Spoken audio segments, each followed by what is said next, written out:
Un thème qui traverse tout le recueil non réconcilié mérite enfin qu'on le distingue en raison de sa richesse et de sa profondeur. Il s'agit du thème, bien sûr, de l'amour. Houellebecq pose un regard accablant sur ce que l'amour est devenu dans une société de consommation fondée, dit-il, sur la technologie de l'attirance. On consomme les corps comme des produits au terme d'une lutte qui oppose les losers aux winners, c'est-à-dire ceux qui ont compris les codes de cette lutte.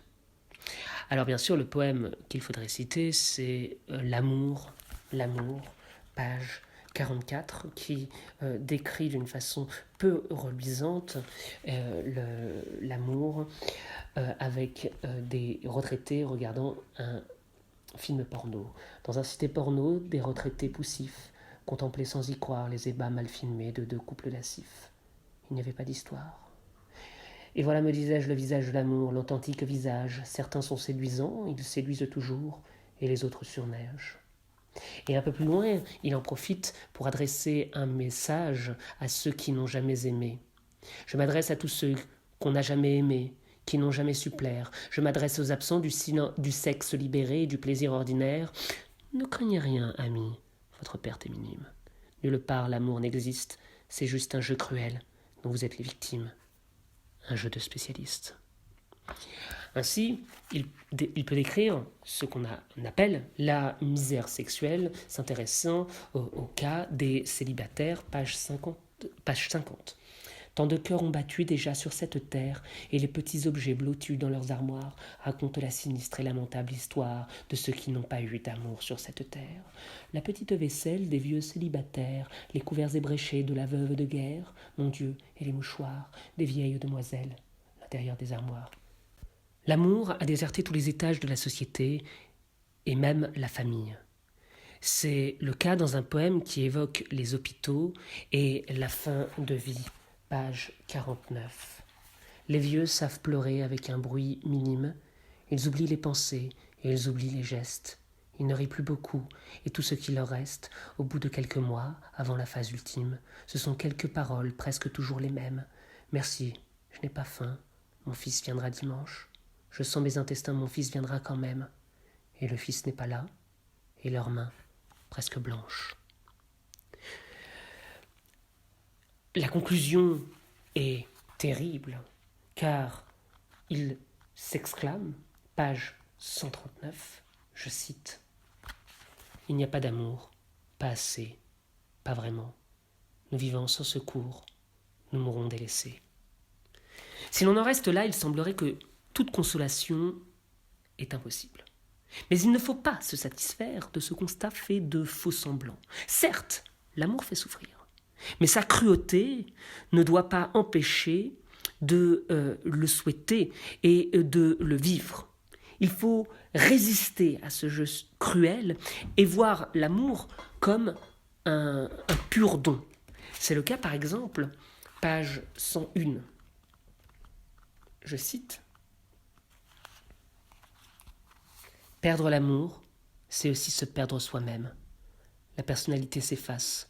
On n'a même plus envie, on n'envisage même plus d'avoir une personnalité. On n'est plus, au sens strict, qu'une souffrance. » Ainsi, l'amour serait une solution précaire et fragile.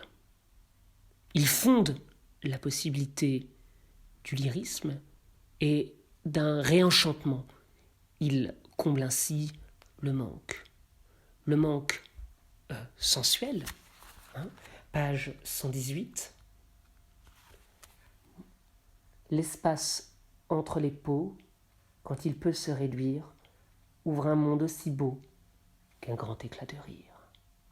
C'est surtout dans le poème HMT, qui se trouve très exactement au centre du recueil, que l'on peut apercevoir cette solution amoureuse pour le poète.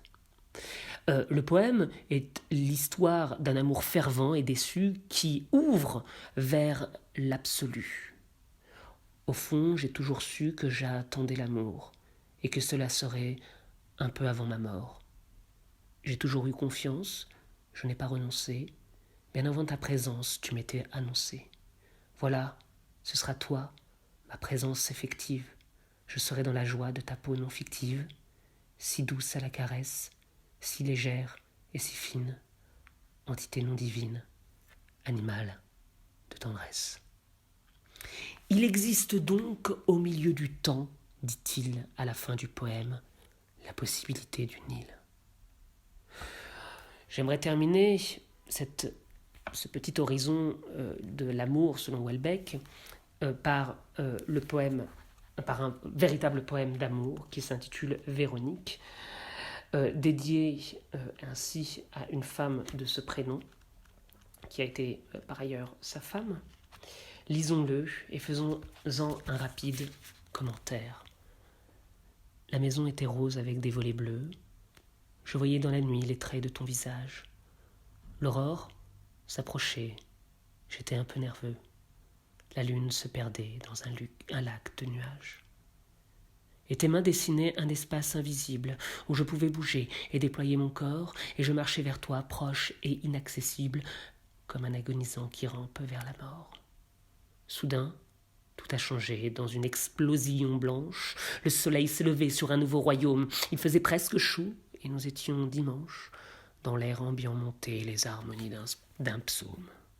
Je lisais une étrange affection dans tes yeux, et j'étais très heureux dans ma petite niche. C'était un rêve tendre et vraiment lumineux. Tu étais ma maîtresse, et j'étais ton caniche. L'amour correspond donc à une aurore colorée. Les corps reprennent vie, bien qu'ils ne pourront jamais fusionner. Et c'est alors qu'une révélation peut advenir. Une explosion blanche, dit-il. Celle du bonheur qui rapproche de Dieu peut-être. La conclusion se veut humoristique, mais elle trouve aussi à dire une pleine soumission. Tu étais ma maîtresse et j'étais ton caniche. Houellebecq ne peut pas penser à la célèbre formule de l'écrivain Céline « L'amour, c'est l'infini à la portée des caniches. Mais au fond, qu'importe, tant qu'on a l'infini. » En guise de synthèse, nous pourrions établir quelques parallèles entre la poésie de Baudelaire et celle de Houellebecq. Selon un mot de l'ami Dominique Noguès de Houellebecq, ce dernier serait le Baudelaire des supermarchés. Formule qu'il ne faut pas prendre comme étant insultante, mais bien plutôt comme une sorte d'honneur.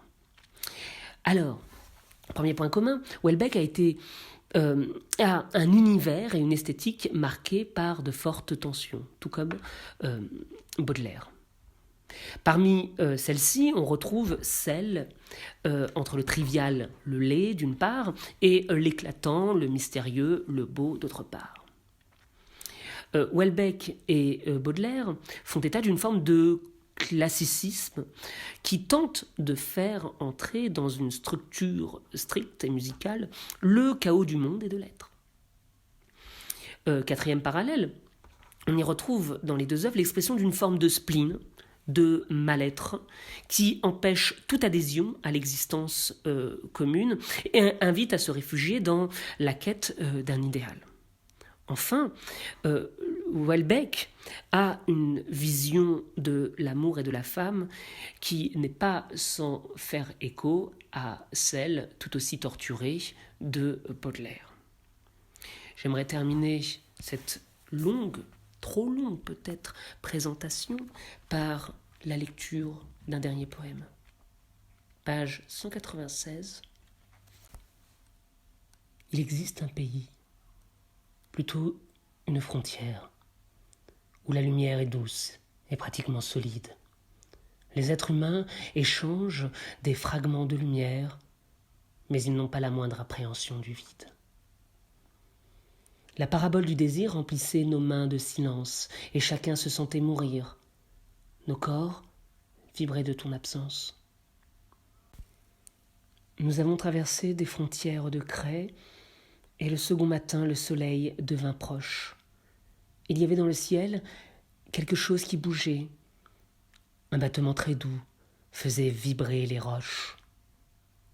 Les gouttelettes de lumière se posaient sur nos corps meurtris, comme la caresse infinie d'une divinité matière.